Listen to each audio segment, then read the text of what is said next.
এটি একটি সংগৃহীত মজার কবিতা। এই প্রচণ্ড দাবদাহে কবিরা কি বলতেন তার একটা নমুনা এখানে দেয়া হলো। আশা করি ভালো লাগবে আপনাদের।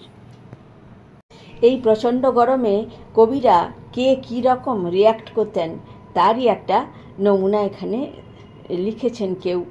এটা সংগৃহীত একটি লেখা। রবি ঠাকুর। দারুণ অগ্নিবাণে রে, ঘামাচি আক্রমণ হানে রে, রজনী নিদ্রাহীন দীর্ঘ দগ্ধ দিন, ওরে কেউ এসি চালাও রে। কাজী নজরুল ইসলাম। বিদ্রোহী গরমে ক্লান্ত, এসি যেদিন লাগাইব আমি সেই দিন হব শান্ত। জীবনানন্দ বললেন, এসির হাওয়া খাইয়া দেখিয়াছি, তাই আমি হাত পাখা খুঁজিতে যাই না আর। কবি বিষ্ণুদে বললেন, শরীরে ঘামে নেমেছে জোয়ার, বাইরে রোদ চড়া, ইলেকট্রিশিয়ানকে বারবার আমি ডাকি, কেন স্বাদ পাই না ঠান্ডা হাওয়ার। শক্তি চট্টোপাধ্যায় বললেন, এসি চালাতেই পারি, যে কোনো সময় এসি চালাতে পারি, কিন্তু কেন চালাবো?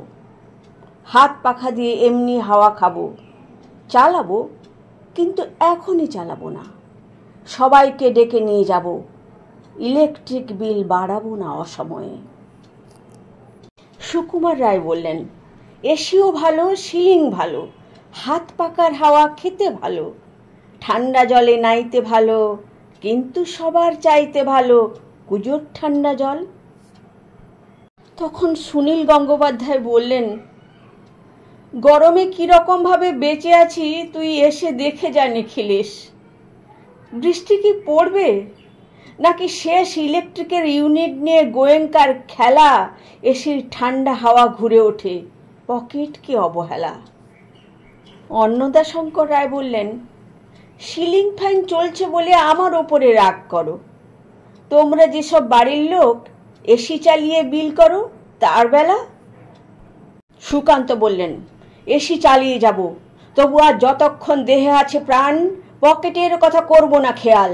এ ঘরকে তোমাদের বাসযোগ্য করে যাব আমি, তোমাদের কাছে এ আমার দৃঢ় অঙ্গীকার। অবশেষে সব কাজ সেরে ঠান্ডা হাওয়ায় তোমাদেরকে রেখে করে যাব আশীর্বাদ, বিলের চাপে হব ইতিহাস। হাস্যরস শরীরকে সুস্থ রাখে বলে এই সংগৃহীত কবিতাটি আমি পড়লাম। যদি কোনো ভুল হয়ে থাকে মাফ করবেন বন্ধুরা।